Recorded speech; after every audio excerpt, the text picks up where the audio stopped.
Alors, insertion ou inclusion? Et s'agit-il seulement d'employer un mot pour un autre? Les questions sémantiques, on l'a vu tout à l'heure, ne sont jamais de simples histoires de mots.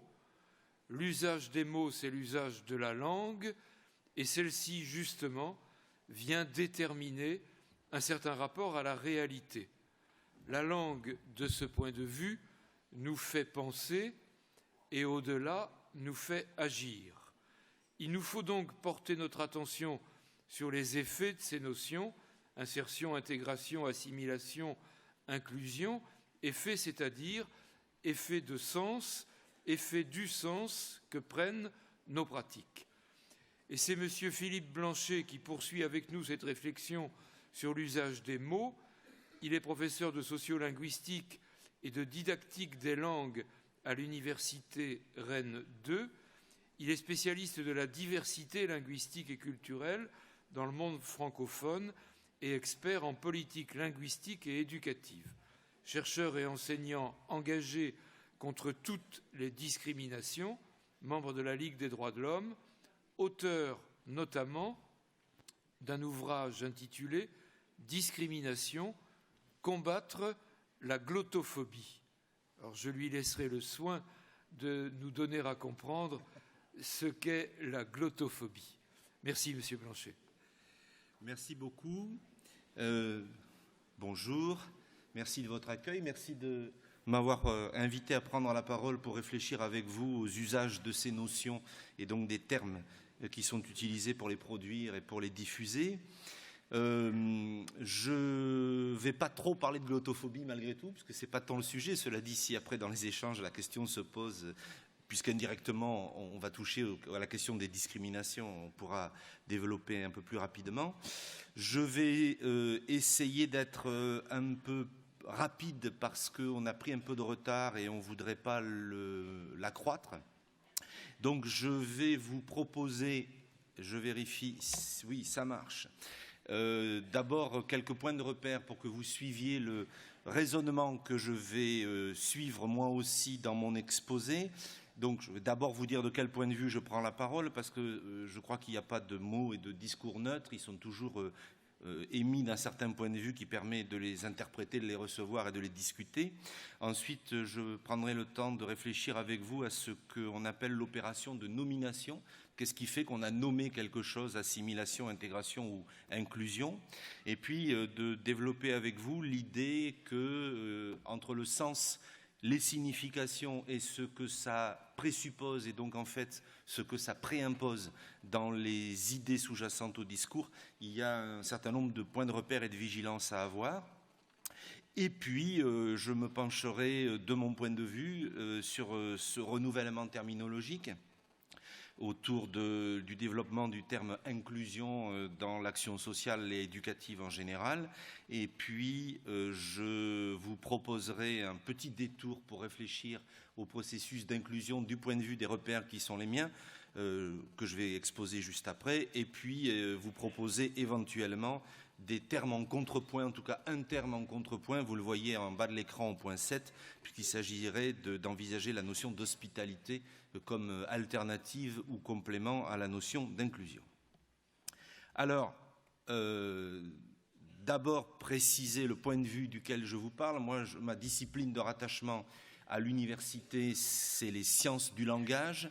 C'est la raison pour laquelle je pense, mais je suis ravi de l'avoir entendu ici déjà aujourd'hui, que les mots sont importants, que la façon dont on dit les choses n'est pas simplement un habit, que c'est une façon de penser le monde et de créer la société dans laquelle on vit, de la produire et de la reproduire.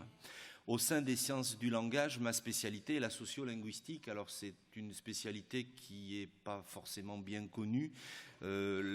Pour faire court, et vous voyez ce que j'ai mis sur la diapositive, l'idée c'est que dans une approche sociolinguistique, on étudie, on observe, on analyse, on essaye d'interpréter les relations, les corrélations entre ce qui relève des langues d'un côté, du linguistique, et ce qui relève de la société de l'autre, du social, avec cette idée fondamentale que tout ce qui est social et linguistique, qu'il n'y a aucune activité humaine et sociale qui n'est pas une facette linguistique, et que donc il n'y a aucune activité linguistique qui ne soit pas elle-même impliquée dans l'ensemble des processus sociaux. L'idée, si vous voulez, c'est que quand on fait une étude sociolinguistique, on peut étudier les effets de la société sur les discours. Par exemple, qu'est-ce qui fait qu'à un moment donné, on décide de changer de terminologie? Quels sont les effets du contexte social sur ces changements de terminologie? Et à l'inverse, et en complément, l'idée, c'est qu'on peut étudier les relations sociales à partir de leur facette linguistique. C'est-à-dire qu'on peut étudier la société en étudiant la façon dont la société est dite, la société est mise en discours et même la façon dont elle est produite par les discours. Donc c'est ça mon point de vue. Je ne suis pas expert en éducation ni en éducation spécialisée. Je regarde les choses du point de vue de la facette linguistique du monde social. Je suis très attentif, on vous l'a dit en me présentant, mais c'est inhérent à l'approche sociolinguistique, à toute la question de la pluralité, de la diversité, à l'idée que les sociétés sont plurielles, que les individus sont eux-mêmes pluriels, que les langues sont plurielles et que leurs usages sont pluriels. Et donc ce que je cherche à comprendre, c'est comment on peut faire des usages pluriels de ressources linguistiques plurielles pour construire des sociétés plurielles et que quand même ça marche. Puisqu'il y a des gens qui pensent, il y en a même qui espéreraient, c'est d'ailleurs le sens de la notion d'assimilation, qu'une société idéale, celle dans laquelle il n'y aurait aucun problème, ça serait une société où tout serait identique et où du coup aucun problème se poserait.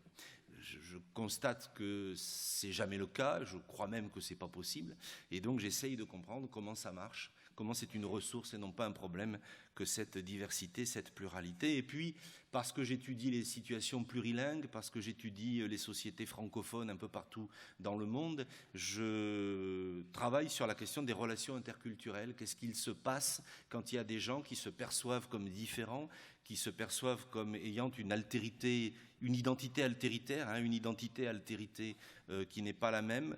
Comment ça se passe? Comment est-ce que les gens arrivent à faire ou à ne pas faire ensemble, à agir ensemble et à construire du social ensemble? Et c'est par ce petit détour-là que je vous proposerai un regard sur la notion d'inclusion.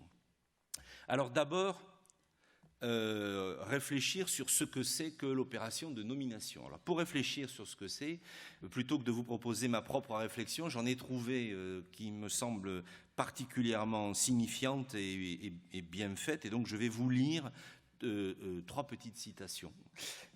Ces trois citations sont des citations de sociologues et de sociolinguistes, et notamment l'un des rares sociologues qui s'est intéressé aux sociétés du point de vue de leur pratique linguistique, de leur facette linguistique, qui est Pierre Bourdieu, et qui dit ceci: en structurant la perception que les agents sociaux ont du monde social, la nomination contribue à faire la structure de ce monde.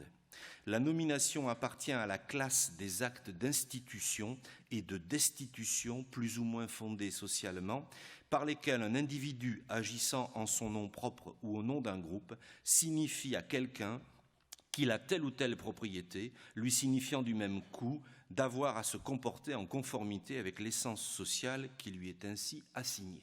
Ça, c'est dans ce que parler veut dire, qui a été repris dans l'ouvrage de Bourdieu, c'est le même mais augmenté, qui s'appelle Langage et pouvoir symbolique.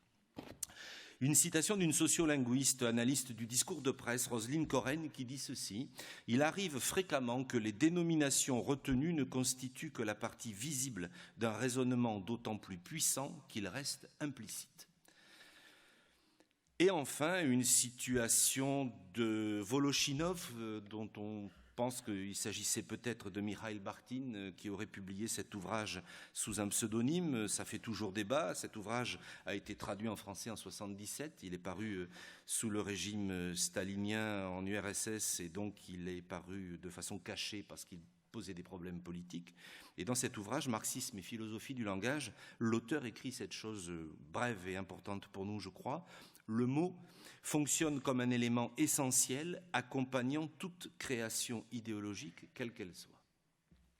Et puis, du coup, puisque ça nous invite à analyser le processus de nomination pour ne pas se faire piéger par les étiquettes qui circulent, mais pour essayer de comprendre ce qu'elles véhiculent et ce qu'elles produisent en termes d'idéologie et de construction des relations sociales, une dernière citation, comment est-ce qu'il faut analyser, pourquoi est-ce qu'il faut analyser ça? À nouveau Bourdieu qui dit ceci: « La science sociale a affaire à des réalités déjà nommées, déjà classées, porteuse de noms propres et de noms communs, de titres, de signes, de sigles. Sous peine de reprendre à son compte, sans le savoir, des actes de constitution dont elle ignore la logique et la nécessité, il lui faut prendre pour objet les opérations sociales de nomination et les rites d'institution à travers lesquels elles s'accomplissent. Mais plus encore, il lui faut examiner la part qui revient au mot dans la construction des choses sociales. » Voilà, je n'ajoute pas un mot, ça me paraît d'une profonde clarté. Et donc, allons voir quels sont les sens, les significations et ce que j'appelle les préimposés de ces effets de nomination, notamment autour de ce terme d'inclusion. Alors, d'abord peut-être une petite explication pourquoi je parle de sens et de signification. On a l'habitude d'analyser les fonctionnements, alors qu'on appelle habituellement sémantique des mots, mais nous c'est un mot qu'on n'utilise pas, sémantique, en sociolinguistique, de la façon suivante. On dit les éléments linguistiques, les mots, pour dire les choses de façon un peu simple, les mots sont porteurs d'un potentiel de sens. Ce potentiel de sens est mis en œuvre dans des opérations de relations sociales qui lui attribuent des significations. C'est-à-dire que inclusion, par exemple, a un potentiel de sens, c'est celui qu'on va trouver dans un dictionnaire. Je vous mets la définition du trésor de la langue française sur l'écran.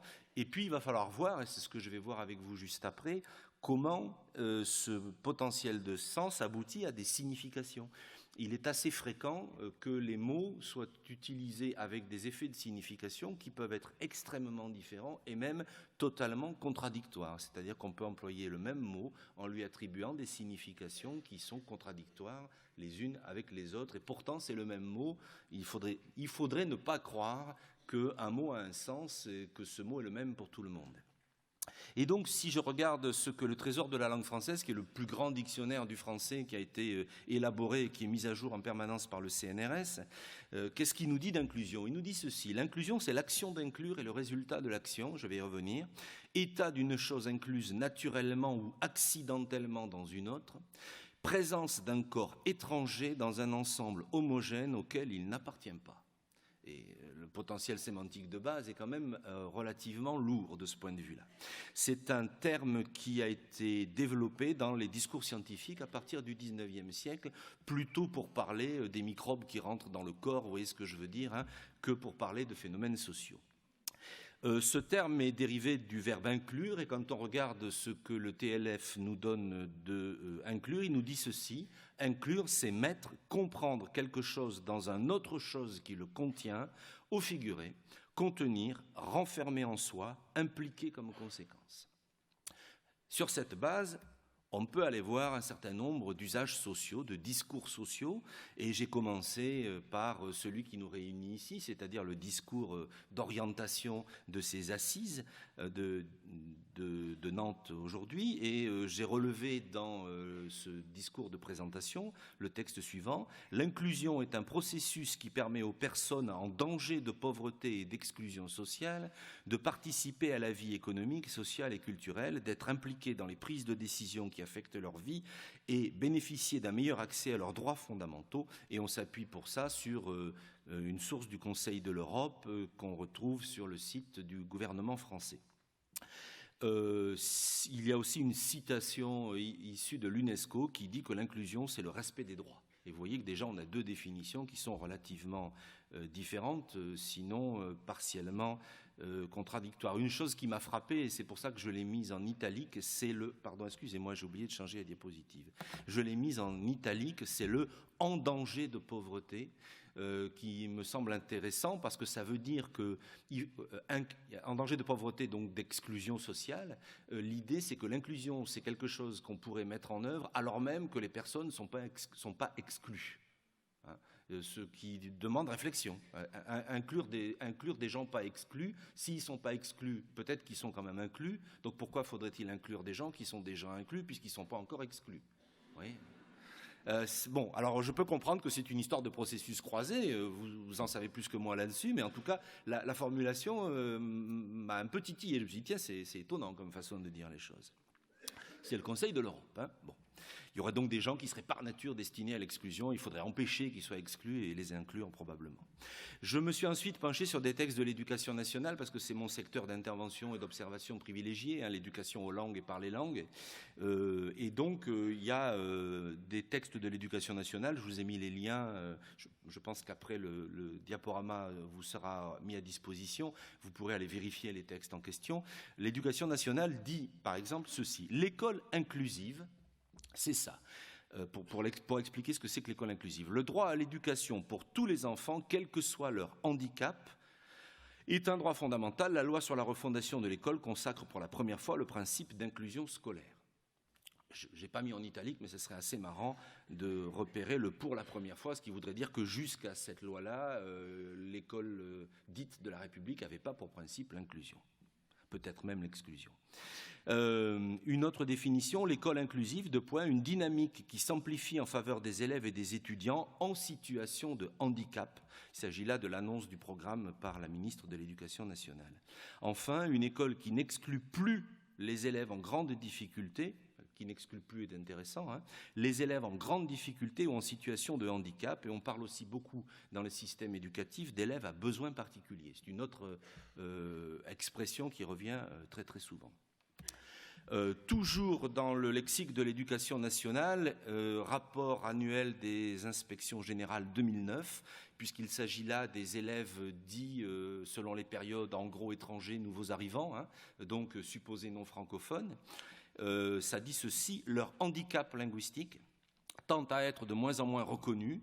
Or, face aux exigences de la scolarité qui mobilisent obligatoirement la langue française, la situation de nouvel arrivant non francophone qui handicape l'élève, vous voyez, je mets en gras ce qui définit la situation particulière qui justifie l'approche dite inclusive, cette situation qui handicape l'élève lui crée un droit auquel l'institution répond en lui accordant des moyens de compensation.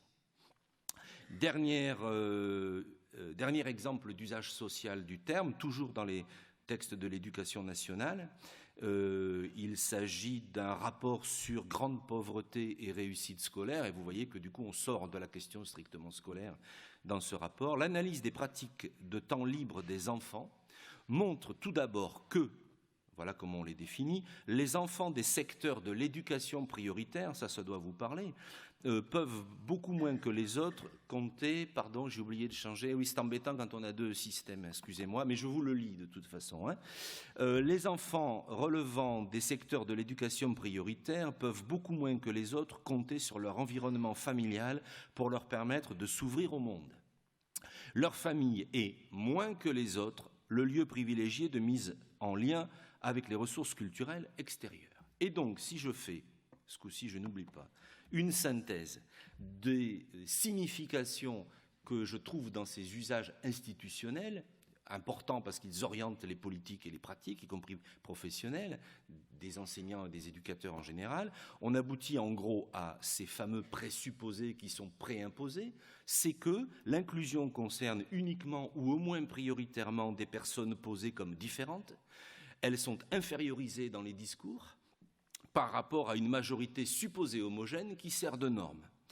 Elles sont définies par le manque, elles sont pauvres, elles sont handicapées, leurs droits sociaux, notamment en santé, logement, éducation, ne sont pas respectés, elles sont potentiellement dépendantes, donc non autonomes et potentiellement incultes. Vous avez vu la dernière définition de l'éducation nationale. Si vous êtes pauvre, vous êtes nécessairement inculte, puisqu'il n'y a pas de culture chez les pauvres, c'est ce que dit le texte juste avant. Renouvellement terminologique, donc. Pourquoi est-ce qu'il y a un renouvellement terminologique? Puisque c'est aussi de ça qu'on parle. Alors, il y a une raison qui est d'une certaine façon proprement sociolinguistique. C'est ce qu'on appelle l'usure sémantique et sociale des mots. C'est-à-dire qu'à force d'être utilisés, les termes perdent de leur force sémantique et sociale, perte de leur force illocutoire, comme on dit dans notre jargon, performative, c'est peut-être un terme que vous connaissez, et donc il y a un amoindrissement de leur effet de signification, et quand ils ont perdu trop de force de signification, spontanément, les communautés sociolinguistiques les remplacent par de nouveaux termes qui, parce qu'ils sont nouveaux, sont pas encore usés, et donc ont encore une force importante de signification. J'en prends un exemple tout simple, hein, c'est ce qui permet de marquer les augmentations. Hein. On a dit, selon nos générations, c'est génial, c'est super, avant même c'est génial, c'était c'est chouette, puis c'est génial, puis c'est super, puis c'est grave chouette, puis c'est grave bon, puis c'est top, voilà. Hein, parce que ça s'use, donc on remplace par du neuf.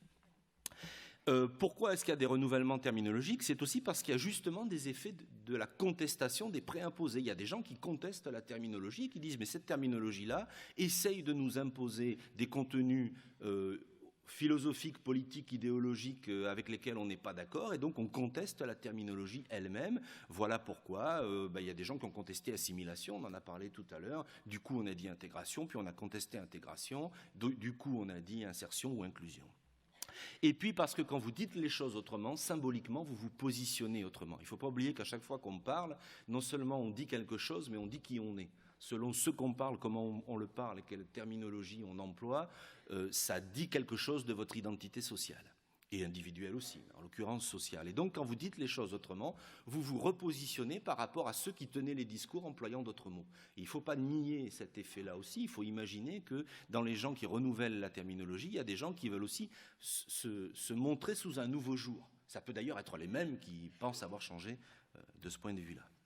Alors, si je m'attarde un petit peu sur cet ensemble lexical dont on a déjà parlé très justement ce matin, hein, inclusion et ce qui tourne autour, je crois qu'on peut être d'accord, manifestement c'est venu à l'esprit de tout le monde, on peut être d'accord sur le fait que inclusion est un terme qui s'inscrit dans un ensemble, alors on pourrait dire un paradigme du coup, hein, un ensemble que d'ailleurs historiquement je vous propose avec, excusez-moi, la diapo suivante, je vous propose de le remonter dans le temps, hein, c'est ça l'idée, le plus actuel ça serait inclusion, avant il y a eu insertion, avant il y a eu intégration, avant il y a eu assimilation, et une des questions c'est pourquoi est-ce qu'on est passé en sens inverse d'assimilation à intégration, insertion, inclusion. Alors, assimilation, c'est un terme qui continue à être utilisé, bien qu'il ait été en partie abandonné par les discours institutionnels et qu'il ait été fortement critiqué pour ses préimposés, justement. Il est utilisé, je vous le rappelle, non seulement si vous écoutez les discours politiques, en ce moment, là, les médias en sont riches, mais il y a un certain nombre de candidats aux élections présidentielles qui continuent à promouvoir l'idée d'assimilation pour ceux qui sont différents. Donc le terme est encore utilisé, il circule socialement. Mais je vous rappelle aussi qu'il est présent dans la loi française, puisque si vous lisez le texte qui régit ce qu'on appelle, d'un autre terme tout à fait discutable, la naturalisation, c'est-à-dire l'acquisition de la citoyenneté française, qu'on appelle en France la nationalité française. Vous voyez que tous les termes sont piégés et qu'on peut tous les discuter. Hein. Le terme dit que pour pouvoir prétendre à l'acquisition de la citoyenneté française, il faut faire la preuve de son, je cite le texte, assimilation à la communauté nationale. C'est écrit dans la loi encore aujourd'hui. Et elle n'a pas été modifiée. Alors pourquoi est-ce qu'assimilation a été discutée pour ses préimposés? Il a été discuté parce que assimiler, ça veut dire rendre identique. Tout simplement. Hein, rendre semblable, mais le mot semblable avec le sens de rendre identique. Or, d'une certaine façon, c'est tout bête. On ne peut pas rendre quelqu'un identique à soi-même parce qu'il n'est pas possible que quelqu'un efface son histoire. Ça a été beaucoup utilisé à propos de la vie dans la société française de gens qui ont commencé leur vie ailleurs, qu'on appelle des étrangers, souvent en tout cas, et il y a eu toute une période où on pensait qu'il fallait assimiler les étrangers, ou plus encore que les étrangers s'assimilent, parce que c'est à eux que revenait le devoir de se rendre identique.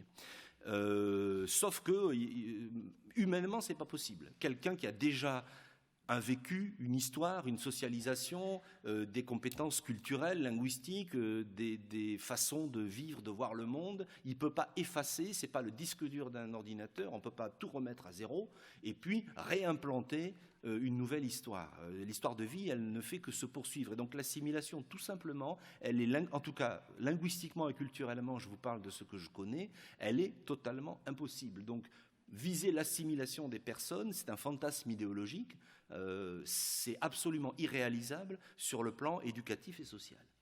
Ça a été beaucoup critiqué pour cette raison-là, y compris parce que du coup ça crée de la discrimination, puisqu'on dit qu'il y a ceux qui sont identiques et ceux qui sont différents. Les différents ne sont pas acceptables parce qu'ils ne sont pas identiques.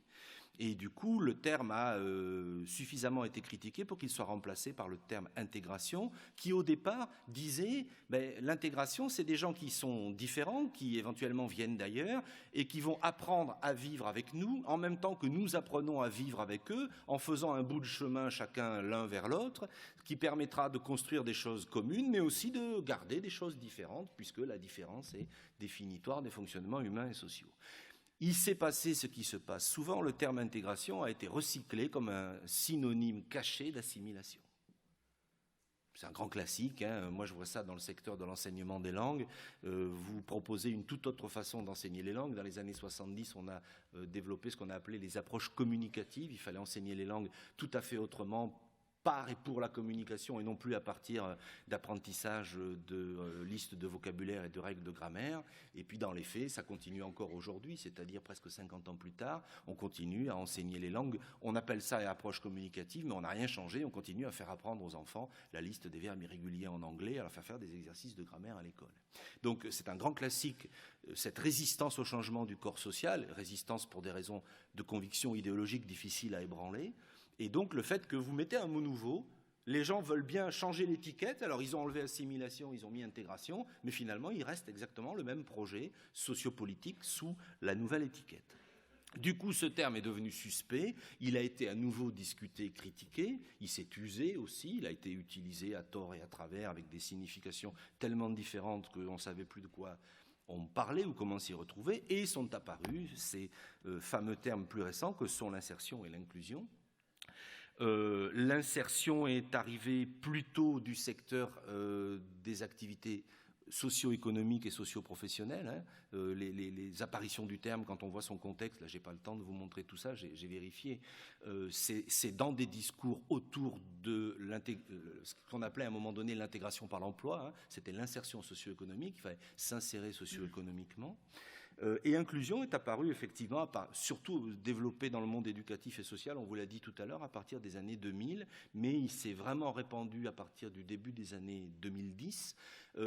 Là aussi, pour partie, et j'ai trouvé le débat précédent très intéressant parce qu'il montrait justement les effets de signification éventuellement différents, voire contradictoires. Il a été promu par des gens qui disaient qu'il fallait dépasser l'impasse de intégration-assimilation et prendre dans inclusion ce que je vous ai montré tout à l'heure dans la définition qu'en donne le Trésor de la langue française, le fait que pour la première fois on avait un terme qui pouvait être utilisé comme une action réciproque.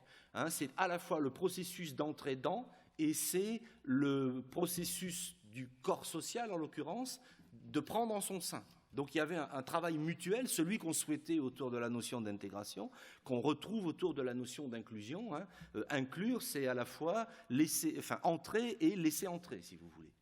Ça, c'est le côté positif de la notion, mais vous avez vu qu'elle a un aspect négatif aussi, puisque dans son cœur sémantique de départ, il y a quand même l'idée de faire entrer quelque chose de différent, d'étranger, dans un ensemble qui est pensé comme homogène, comme différent. Et donc on rigidifie les différences et l'inclusion renvoie à la question de la gestion de la diversité, de la gestion des différences.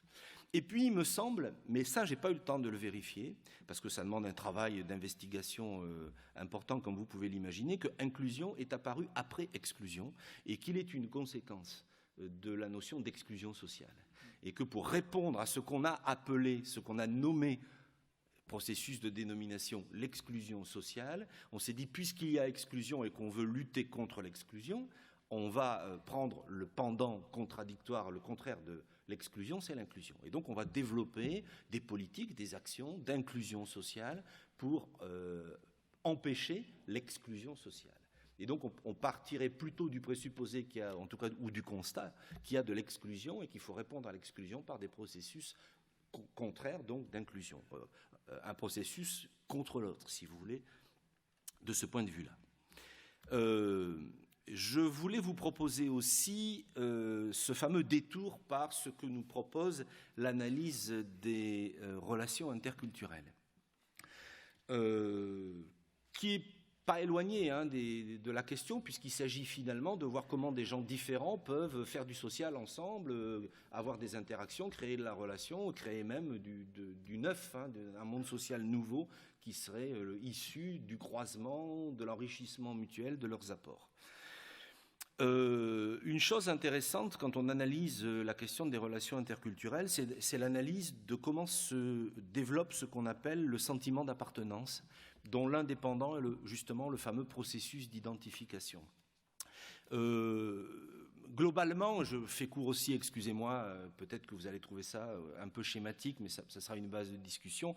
Globalement, en gros, l'idée, c'est que le sentiment d'appartenance à une collectivité humaine, à un groupe social, quelle que soit la façon dont on le définit, mais pour moi, c'est plutôt des groupes linguistiques et culturels, mais ça peut être des groupes sociaux, économiques, etc., bien sûr. Vous avez vu tout à l'heure qu'on crée quand même beaucoup de corrélations entre le fait d'être étranger, le fait d'être pauvre, etc. Donc il y a toujours plusieurs facteurs intriqués.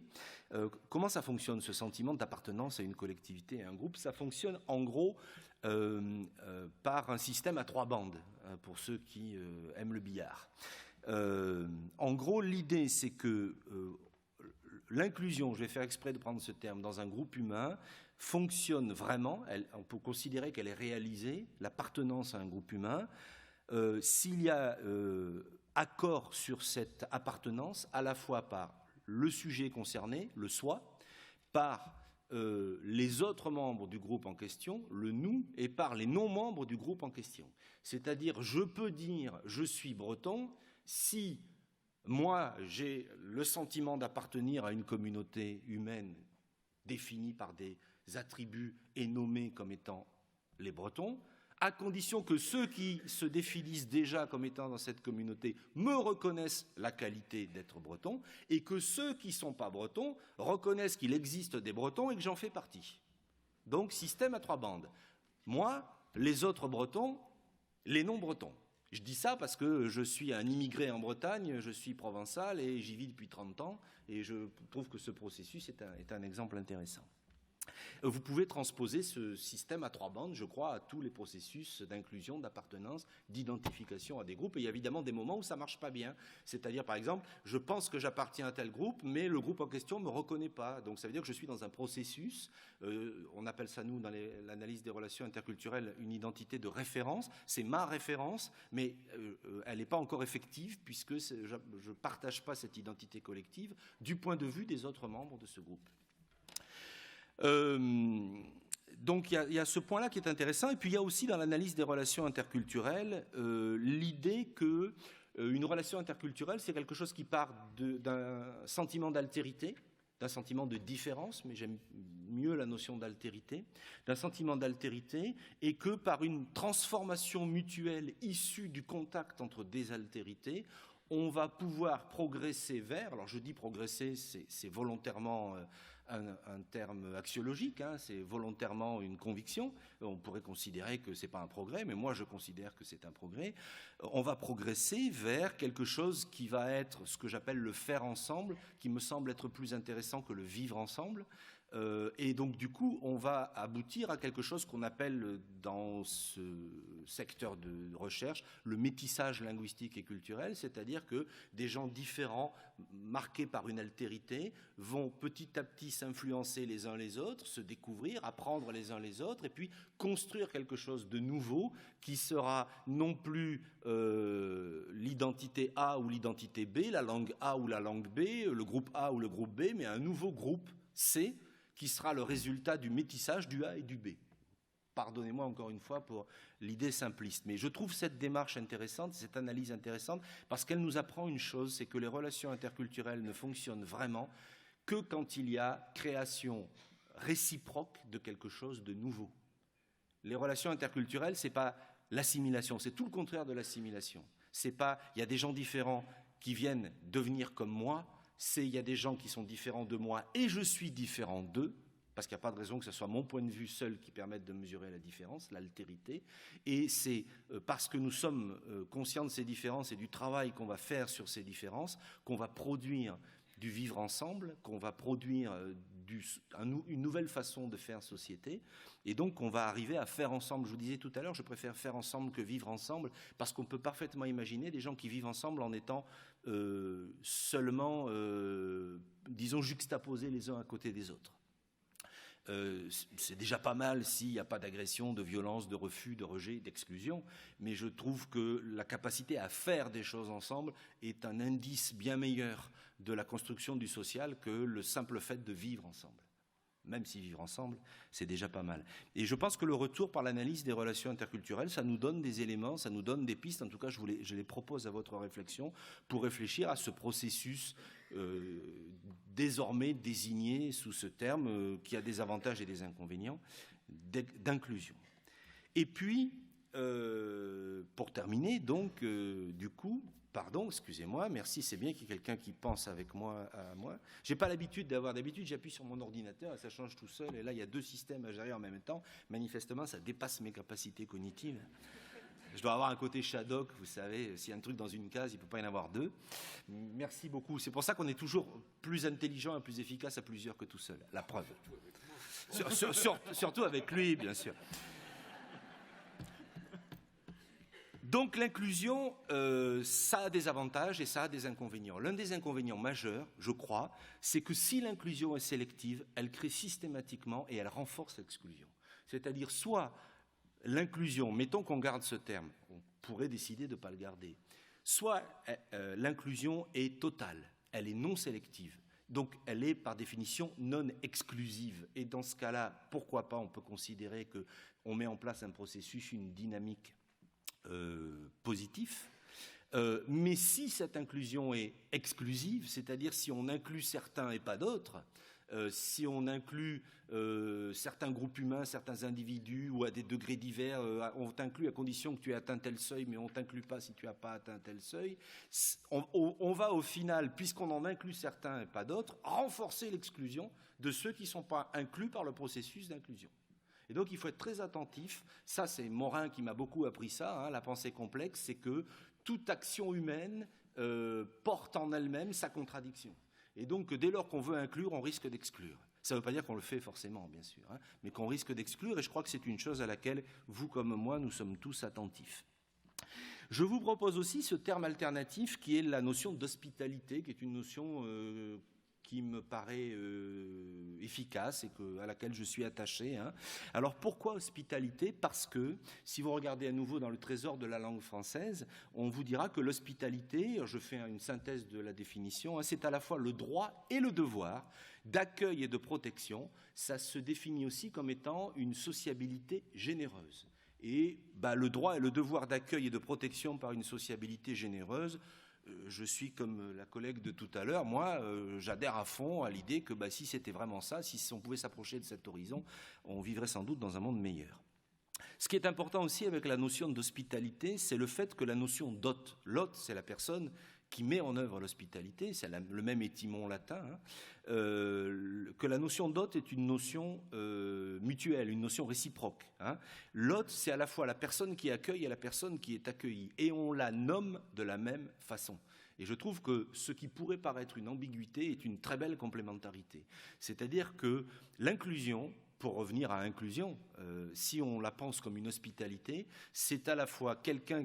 Je vais garder la métaphore, excusez-moi si elle vous paraît un peu râler-paquerette, mais c'est quelqu'un qui vient chez vous, qui frappe à votre porte et qui fait la démarche de frapper à votre porte, mais c'est vous qui ouvrez la porte et qui le laissez entrer chez vous. Et donc, ce n'est pas les gens qui ont l'obligation de s'intégrer, de s'insérer, de s'inclure. C'est des gens qui font une partie de la démarche et puis il y a les autres en face qui ont le devoir de les inclure, de les insérer, de les intégrer, c'est-à-dire le devoir d'hospitalité.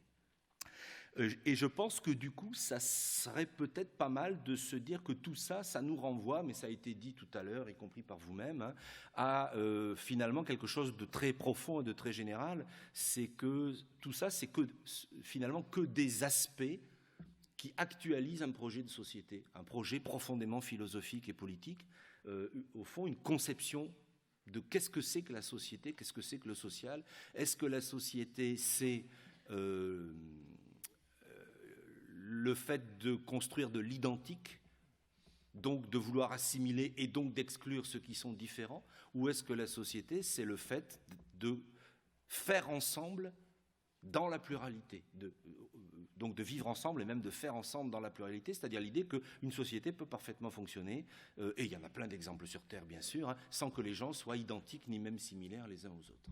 Et ça nous renvoie profondément, je crois vraiment à cette question-là. C'est pour ça que je propose de parler de société hospitalitaire. Alors vous comprendrez pourquoi j'ai inventé hospitalitaire. On vous a dit tout à l'heure que j'ai inventé glottophobie. J'aime bien inventer des mots comme ça. Mais c'est parce que je suis attentif aux dénominations, justement, comme ça je boucle un peu mon propos.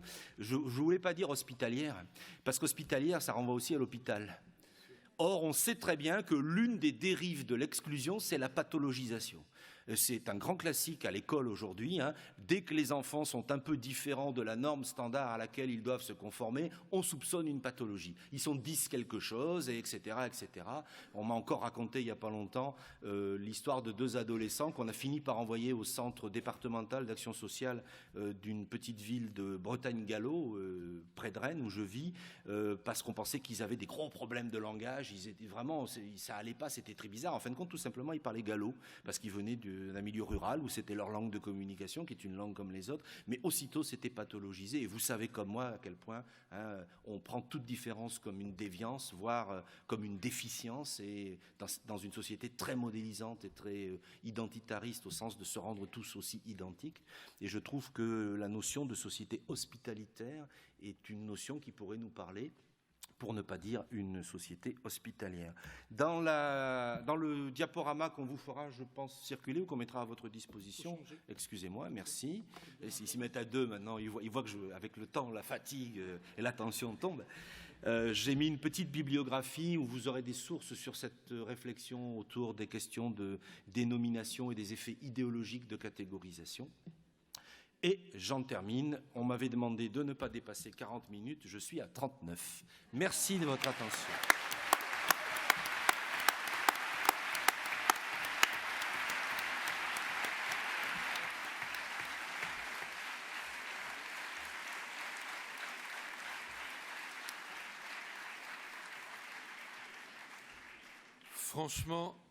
Franchement, quel bonheur. Alors, je vous propose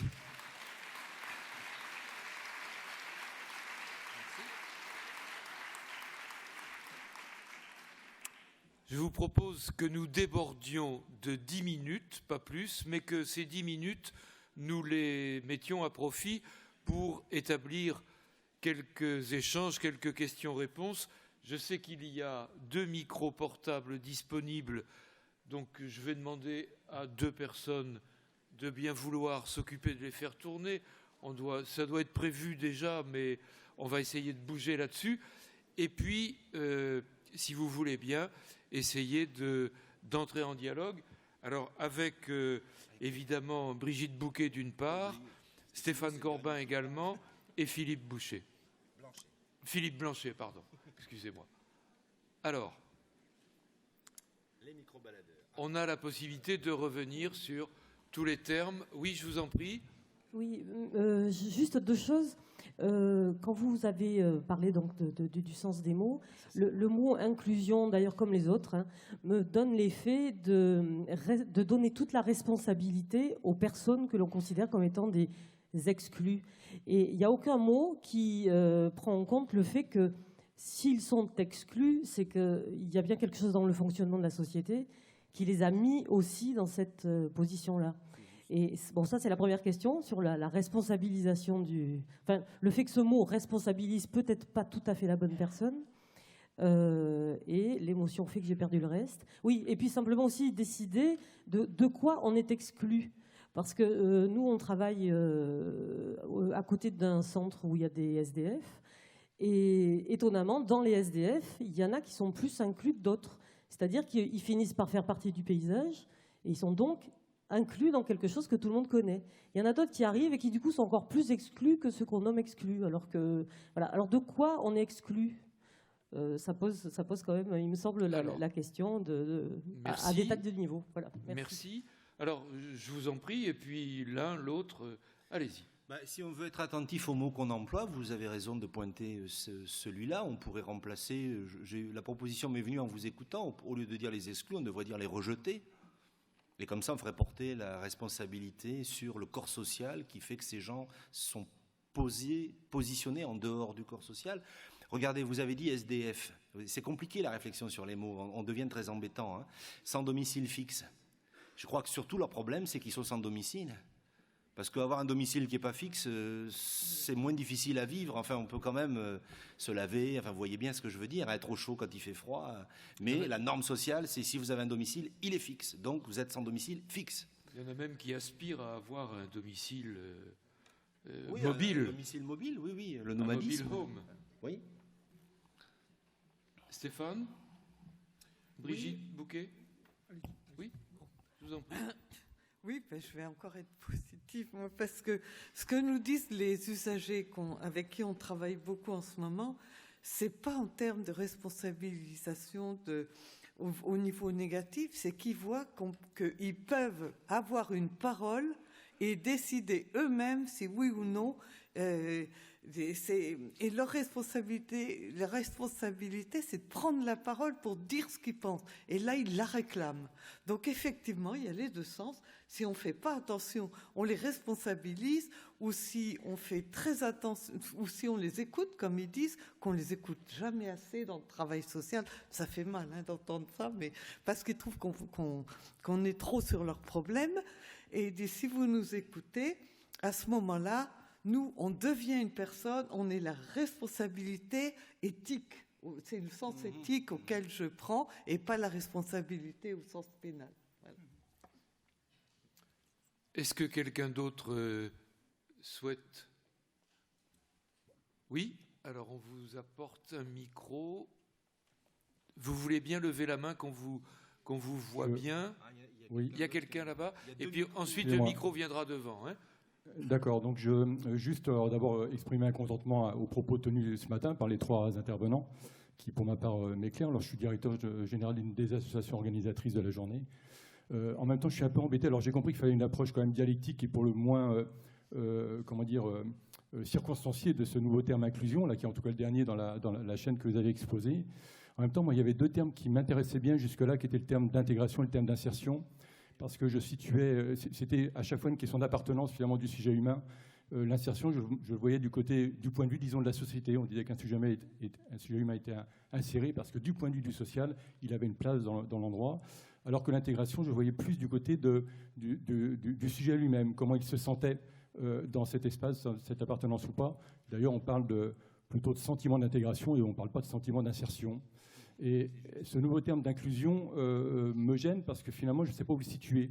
Alors d'abord, est-ce qu'il est appelé à éradiquer les précédents ? C'était une question. Et puis l'autre, j'ai compris que son origine, c'était donc du côté de Lisbonne que ça se passait, donc quand même sur un traité peut-être qui avait vocation à inclure à toute force les sujets de l'Europe. Donc voilà, c'est un peu mon inquiétude, c'est-à-dire un terme qui en remplace d'autres et que je situerais plutôt du côté de la nécessité d'inclusion, mais du point de vue d'une société, et non plus dans un sentiment d'appartenance du sujet humain. Voilà, merci. Très clair, mais... Alors, sur cette inquiétude, je vous en prie. Je veux bien, oui. Dire un mot là-dessus. C'est ce que vous faites allusion, c'est la difficulté de parler, la difficulté d'avoir une terminologie, parce qu'une des solutions, c'est celle que vous proposez, c'est-à-dire de dire, moi, je donne tel sens et je fais tel usage de ces termes. Dans ce cas-là, vous clarifiez, vous empêchez les interprétations qui ne vous conviendraient pas. Le problème, c'est que ça devient très compliqué si à chaque fois qu'on parle, il faut qu'on explique ce qu'on veut dire par les mots qu'on emploie. Et donc, on est pris dans cette tension entre l'économie du discours, d'une certaine façon, et en même temps, les pièges que nous tend un discours trop économique. Il faut trouver l'alternative entre les deux. Une des solutions, c'est d'inventer des mots nouveaux. Et oui, pour sortir du piège, du fait que les mots qui sont déjà là sont piégés. Donc vous reviendrez nous voir régulièrement pour que... Je vous en prie. Bonjour, moi je suis éducateur dans un service d'AMO à Montpellier. Voilà, je voulais remercier les trois intervenants pour nous avoir éclairé un petit peu sur les enjeux du débat et sur les termes. Ma question portait en fait sur quelle articulation on peut trouver ou comment on peut réfléchir à l'articulation entre la notion d'inclusion et le vieux concept de bouc émissaire et quant à la fonction qu'il occupe en tant que, je dirais, stabilisateur de l'ordre social. Alors là, ça m'étonnerait que Stéphane Corbin n'ait pas envie de répondre quand même. À la fois, c'est une question redoutable parce que l'inclusion, enfin, si on reprend les travaux de Girard, le bouc émissaire n'est pas celui qui est désigné immédiatement comme bouc émissaire et qui est exclu. C'est aussi, il le dit, celui qui peut être inclus pendant 2 ans, 3 ans dans la société. Enfin, là, il fait référence notamment à ce qu'on appelle improprement sans doute les sociétés primitives. Et puis au bout de 2 ans, 3 ans, on n'a pas oublié finalement qu'il n'était pas d'ici, donc il arrive qu'on le sacrifie. Donc ça renvoie finalement, pour moi c'est une excellente question parce que ça pose véritablement la question de l'altérité, qui est une question extrêmement complexe en fait. C'est-à-dire que je partage avec vous l'idée que l'interculturalité serait un enrichissement si jamais on a le choix entre l'ouverture aux autres, ce que vous appelez justement l'altérité, ou si on a le choix d'une espèce de renfermement en soi-même dans une espèce d'identité mortifère. Mais en même temps, je crois que ça dépasse. Pour nous, c'est devenu, compte tenu finalement aussi des débats qui ont cours dans notre société, pour nous, c'est devenu une affaire de choix. Et c'est assez tragique finalement que ça devienne simplement une affaire de choix, parce que je crois qu'il n'y a pas de société possible qui finalement ne joue pas dans le registre de l'altérité, y compris finalement d'une altérité qui pourrait nous sembler problématique parce qu'elle se joue aussi finalement dans des logiques qui sont des logiques de bouc émissaire. Mais en fait, c'est quoi l'altérité? En quoi c'est, pourrait-on dire,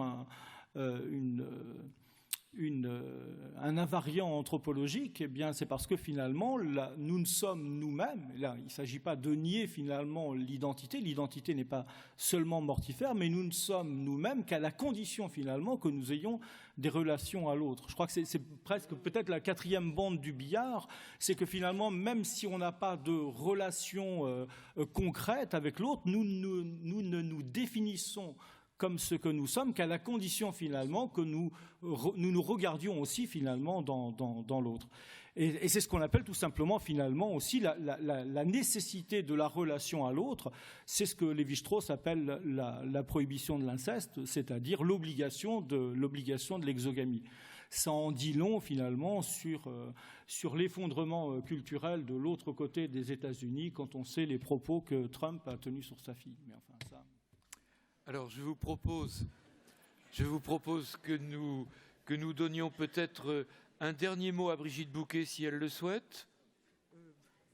Bon, là, c'est tellement... Non, je voulais juste dire, quand j'entends parler d'altérité, effectivement, pour moi, c'est absolument... Les deux sont extrêmement liés. J'appelle le premier l'ipséité, quelquefois, et l'autre l'altérité. Mais pour moi, s'il y en a qu'un, c'est la catastrophe. Et puis, Monsieur Blanchet, peut-être, un mot de conclusion. Oh ben peut-être, du coup ça me fait penser à ça, vous renvoyez à la lecture d'un ouvrage un peu ancien, un peu oublié de Canguilhem sur la construction des normes sociales, qui montre bien que si on dit qu'il y a des anormaux, c'est pour renforcer la norme et l'homogénéité de ceux qui se déclarent normaux. Merci.